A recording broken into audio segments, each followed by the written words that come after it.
আমরা যারা সাধারণ জনগণ আমাদের তো বিকল্প নাই। এখানে আপনি যান, মাসুদ ভাই যান বা আমি যাই।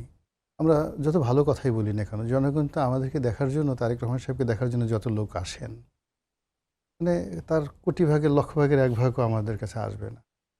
শফিকুর রহমান সাহেব যত কথাই বলেন না কেন, তার জন্যই তো লোকজন আসছে।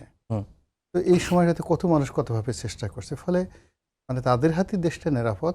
আমরা শুধু যেটা বলতে পারি যে আল্লাহ তাদেরকে হেদায়েত দান করুন, তাদের বুদ্ধি বাড়িয়ে দিন, এবং বিবেক বলতে যে জিনিসটি তাদের শরীরে আছে ওটা যেন মানুষের মতো কাজ করে, মানে অন্য কোনো প্রাণীর মতো। এখন তো ডক্টর মোহাম্মদ ইউনূস সাহেব একটা ঝামেলায় ফেলে দিয়েছেন।